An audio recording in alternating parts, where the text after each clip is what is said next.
You're watching France 24. Welcome to your Friday edition of Eye on Africa. I'm Wassim Cornet, and these are the main headlines.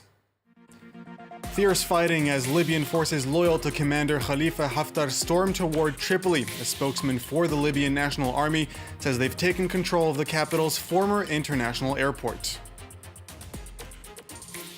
A massive turnout for the 7th consecutive Friday of demonstrations in Algeria as protesters now direct their anger toward other members of the establishment.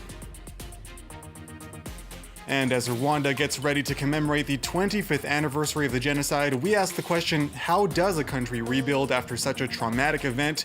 Well, as our reporters found out, both the state and grassroots organizations are doing their part to heal the nation. Well, we begin with that fast-developing situation in Libya. Forces loyal to Commander Khalifa Haftar say they have taken control of several towns near the capital of Tripoli. Statements published by the Libyan National Army also say they have taken control of Tripoli's former international airport, which is located just south of the city. Throughout the day, forces loyal to Commander Haftar have continued to move toward the capital in an effort to challenge the internationally recognized government of Fayez al-Sarraj. Shirley Sidban has the very latest.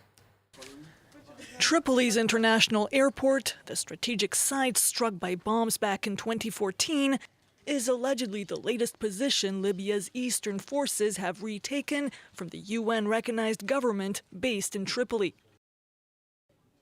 The Tripoli International Airport is now fully under our control. We are pushing forward with our operation. We will only stop when our mission will be completed.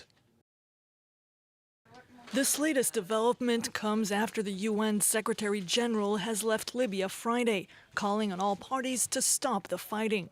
I still hope it will be possible to avoid a bloody confrontation in and around Tripoli. The international community is concerned that the latest fighting would renew the deadly conflict between Libya's rival authorities. Since the beginning of the year, Libya's eastern forces, led by General Haftar, have taken over territories in the south. And since Thursday, they have moved north, threatening to retake the capital. Militias backing the Tripoli government have pushed General Haftar's men from at least one strategic position. This checkpoint, located some 30 kilometers from the capital. Now to Algeria. Abdelaziz Bouteflika may no longer be the leader of the country, but that did not stop massive crowds from taking to the streets of several Algerian cities, including Algiers, of course, but also Oran, Constantine, Sétif, Bjeya, Guelma, Ouargla, Skikda, and many, many more. Officials have not released numbers, but journalists on the ground say several hundreds of thousands of people, perhaps millions, marched for a 7th consecutive Friday. Catherine Clifford takes a look at protesters' demands now that Bouteflika is gone. It's become a symbolic meeting point for the pro-democracy movements. Once again, crowds mass outside the Grand Post Office in Algiers. President Abdelaziz Bouteflika may have resigned, but their fight isn't over. They want to see all his loyalists follow suit. You're all going to leave. We've had enough of you. Enough. Leave, and you will be judged. You will be judged. Where is the people's money? You won't get away with it. We're asking once again that these corrupt public figures be judged, as well as the others, the presidents of communal people's assemblies and provincial leaders. The parliamentary council must be dissolved. It's not legitimate. It's the 7th consecutive Friday that Algerians have taken to the streets. This time, not just one face on their signs, but 3. They're now focusing on the 3 Bs: Prime Minister Noureddine Bedoui, Constitutional Council President Tayeb Belaiz, and Upper House of Parliament President Abdelkader Ben Salah. Protesters are calling for new transitional institutions to be set up to implement reforms and organize free elections. Rwanda is getting ready to commemorate the 25th anniversary of a genocide that resulted in the murder of 800,000 Tutsi people.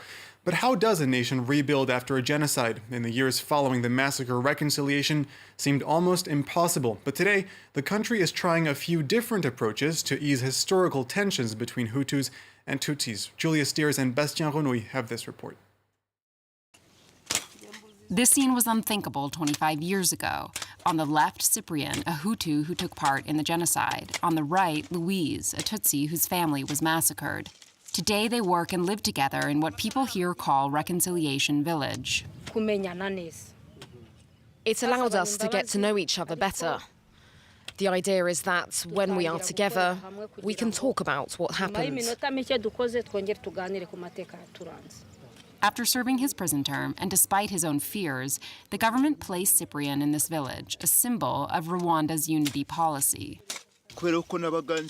Given I had killed people, I was afraid that they would want revenge. There are 8 communities like this one, an artificial construct intended to blend identities. We are now at a stage of collaboration where Rwandans, regardless of their history, work together and collaborate for reconstruction.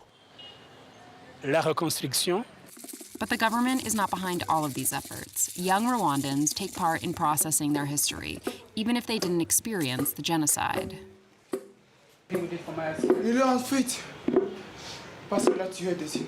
Generation 25 is a show about the legacies left by their parents, whether victims or killers.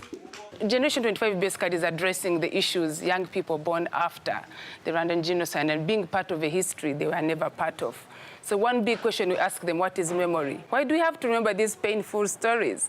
And we remember painful stories so that this may never repeat. The show will be held at the Genocide Memorial, an intended symbol of Rwanda's renewal and sense of national unity. But several rights groups say the reconciliation is only surface deep. Finally, for millions of disabled people around the world, their disability has 2 sides, the handicap itself and the discrimination they face on a day-to-day basis. But to try to change the way people see disabled people, Cameroonian organizations have staged a fashion show in Yaoundé. Shirley Sedban has more. Beautiful, beautiful, beautiful. For a woman or a girl who is disabled, wearing some gorgeous outfits, going down the catwalk, and getting cheers can be fun. But amusement is far from being the main goal of this event. The target is to change disabled women's lives. With all the barriers placed upon us by society, it's not easy to feel like a woman. Access 2019 is an opportunity to show the world that you can live with a disability but still look like every other woman. You can be beautiful and you can dream. About 2 million people in Cameroon are disabled. They have to face obstacles, getting to school, seeing a doctor, finding a job. Those who don't have these basic things often end up living in poverty. One thing we want to achieve at Sister Speak is to change perceptions around what people think about women with disabilities in Cameroon. Changing perception can take time. That's why organizers want to stage shows like this every year. That does it for this edition of Eye on Africa, but don't go away. The news continues on France 24 right after this.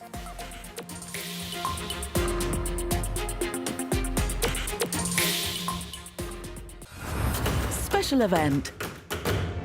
Benjamin Netanyahu is vying to become Israel's longest ever serving prime minister. It's been a very tight and nasty election campaign. Netanyahu has been dogged by corruption allegations. He's been accused of anti-Arab rhetoric. And of course, there's been fresh violence in Gaza with Hamas. Now, Netanyahu faces a challenger in the form of Benny Gantz, a man with little political experience and few concrete policies. But can the man who's been dubbed the anti-Netanyahu candidate do enough to snatch victory away from the incumbent prime minister?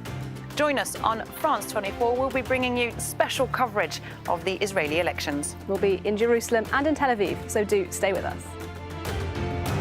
Watch events unfold on France 24 and France24.com.